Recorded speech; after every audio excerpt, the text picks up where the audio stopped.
میرے بھائیوں، رمضان مبارک کے روزوں کو باقی تمام عبادات پر، چاہے وہ حج ہو، نماز ہو، زکوٰۃ ہو اور جتنے فرائض ہیں، ان پر اس اعتبار سے رمضان مبارک کے روزوں کو فوقیت حاصل ہے کہ پورے قرآن حکیم میں باقی جتنی بھی عبادات ہیں ان کی ڈیٹیل سکیٹرڈ فارم میں ہے، بکھری ہوئی حالت میں. یعنی اگر میں کہوں کہ حج کے ٹاپک پہ آیات کہاں ہیں، وہ سورۃ البقرہ میں بھی ہے، سورہ آل عمران میں بھی ہے، سورۃ الحج کے اندر بھی ہے. نماز کے ٹاپک میں تو کئی ایک صورتوں میں یہ ایشو ڈسکس ہوا ہے. اسی طریقے سے زکوٰۃ بھی سینکڑوں جگہ پہ ڈسکس ہوئی ہے. لیکن رمضان مبارک کو یہ فوقیت حاصل ہے کہ رمضان مبارک کا جو ٹاپک ہے پورے قرآن میں صرف ایک ہی جگہ پہ ڈسکس ہوا ہے، پورے قرآن میں، اور وہ سورۃ البقرہ کا رکوع نمبر ہے 23. 6 آیات میں آیت نمبر 183 سے لے کر 188 تک. سورۃ البقرہ آیت نمبر 183 سے 188 تک جو آپ نے قرآن حکیم میں کھول رکھی ہے، اس میں رمضان مبارک کے ٹاپک کو ڈسکس کیا گیا ہے. پورے قرآن کے اندر اس ایک مقام کے علاوہ نہ کہیں پہ کسی روزے کا ذکر ہے، نہ رمضان مبارک کے حوالے سے کوئی ڈیٹیلز آئی ہیں سوائے اس ایک موقع کے. یہ 6 آیات انشاءاللہ ہم آج کور کریں گے، اور اس میں 6 آیات کے اندر 5 سب ٹاپکس ڈسکس ہوئے ہیں چھوٹے چھوٹے. میں وہ ساتھ ساتھ کلیریفائی کرتا چلا جاؤں گا. اعوذ باللہ من الشیطان الرجیم، بسم اللہ الرحمن الرحیم. سورۃ البقرہ رکوع نمبر 23 آیت نمبر 183 سے لے کر 188 تک.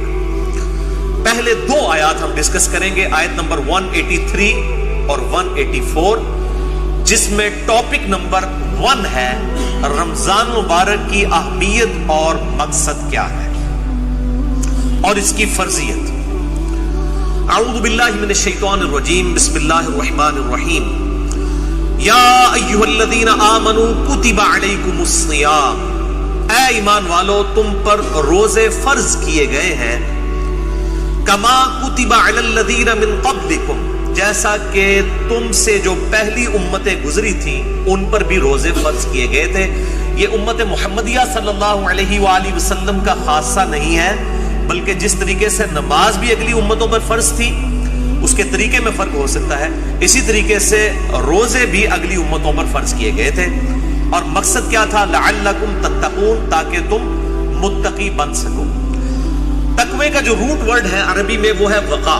وقا کہتے ہیں عربی میں بچنے کو. یعنی جس شخص کو یہ یقین ہو کہ کسی ہستی نے میری مرضی کے بغیر مجھے پیدا کیا ہے اور وہ میرے ساتھ کچھ بھی کرنے پر قادر ہے، اس کے خوف کی وجہ سے، اس کے ڈر کی وجہ سے گناہوں سے بچنا اور فرائض پر استقامت اختیار کرنا، یہ ہے تقوی.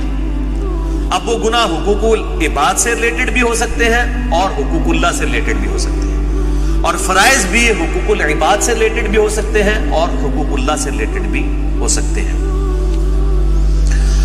سورۃ الحجرات میں واضح طور پر آیا ان اکرمکم عند اللہ اتقاکم، بے شک تم میں اللہ تعالیٰ کے نزدیک سب سے عزت والا وہ ہے جو زیادہ متقی ہے. اور رمضان کا مقصد بھی تقوی ہے. اب مجھے ضمناً حدیث یاد آئی جو بخاری اور مسلم دونوں میں موجود ہے. کتاب النکاح چیپٹر میں یہ پہلی حدیث ہی آپ کو مل جائے گی، صحیح بخاری میں بھی، صحیح مسلم میں بھی اور مشکات میں بھی، نکاح والے چیپٹر میں، کہ آپ صلی اللہ علیہ وآلہ وسلم نے فرمایا اے نوجوانوں کے گروہ، تم میں سے جو نکاح کی استطاعت رکھتا ہو اسے چاہیے کہ وہ نکاح کرے. یہ چیز اس کے شرمگاہ کی حفاظت میں مدد کرے گی اور نگاہوں کو نیچا رکھنے میں اس کو سپورٹیو ہوگی. اور جو نکاح کی استطاعت نہ رکھتا ہو، یعنی فائنینشلی اس کو سپورٹ نہ کر سکتا ہو ازدواجی زندگی کو، تو وہ روزے رکھ کر اپنی شہوت کو ٹھنڈا کرے. یعنی روزہ جو ہے یہ تقوی کے حصول کا ایک ذریعہ ہے. ایام معدودات، گنتی کے چند دن ہیں، یہ رمضان کا جو مہینہ ہے اور روزے ہیں. فمن کان منکم مریضا، بس جو کوئی تم میں مریض ہو، اس میں بھی ایکسیپشن دے دی کہ اگر مریض ہو، او علی سفر، یا وہ سفر میں ہو، فعدۃ من ایام اخر، تو وہ اپنی گنتی کو باقی دنوں میں پورا کر سکتا ہے. اب وہ سفر چاہے آرام دہ ہو یا غیر آرام دہ ہو، اس سے کوئی سروکار نہیں ہے. سفر میں وہ روزہ چھوڑ سکتا ہے، لیکن باقی دنوں میں گنتی پوری کرنی ہوگی. باقی اس کی ڈیٹیلز انشاءاللہ فقہی احکام و مسائل ہم اگلی نشست میں ڈسکس کریں گے. وَعَلَى الَّذِينَ يُطِيقُونَهُ فِدْيَةٌ طَعَامُ مِسْكِينٍ، اور وہ لوگ جو بڑی مشکل سے طاقت رکھتے ہیں روزہ رکھنے کی، یعنی بہت بوڑھے ہو چکے ہیں، بیمار ہیں، یا اسی طریقے سے کوئی حاملہ عورت ہے، کوئی دائمی مریض ہے شوگر وغیرہ کا، اس طرح کی جو صورتحال ہو، فدیۃ طعام مسکین، وہ فدیہ دے سکتا ہے مساکین کو.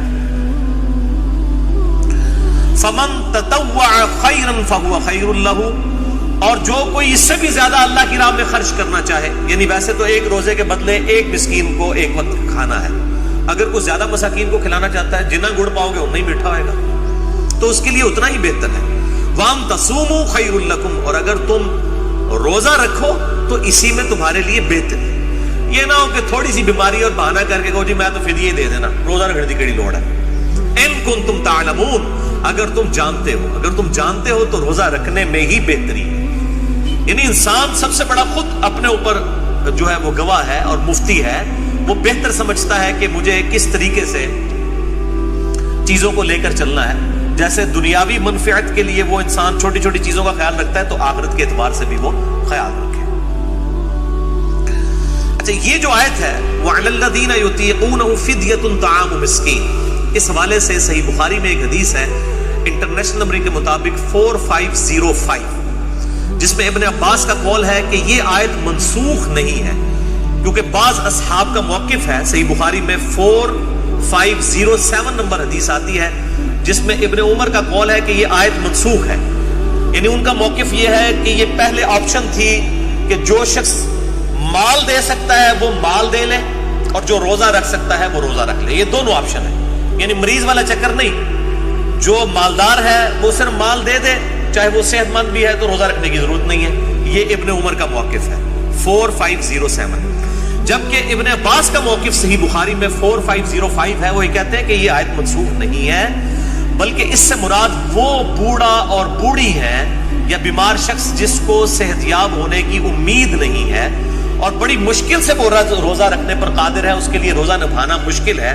جیسا کہ بعض کا شوگر کی بیماری ایسی ہو سکتی ہے کہ انسان کے لیے مشکل ہو جائے آج کے دور کے اندر، یا بڑھاپا خود بہت بڑی بیماری ہے، کوئی 80-90 سال کا کوئی بزرگ ہے اور وہ روزہ نہیں رکھ سکتا، تو اس کے لیے یہ آپشن ہے کہ وہ اس کے بدلے فدیہ دے دے، ایک وقت کا مسکین کو کھانا کھلا دے. صحیح بخاری میں آتا ہے انس بن مالک جب بوڑھے ہو گئے تھے، ان کی عمر 100 سال کے قریب تھی، تو روزانہ وہ ایک مسکین کو کھانا کھلایا کرتے تھے گوشت کے ساتھ، دال نال نہیں، گوشت نہ، اللہ کی راہ میں گوشت کے ساتھ کھانا.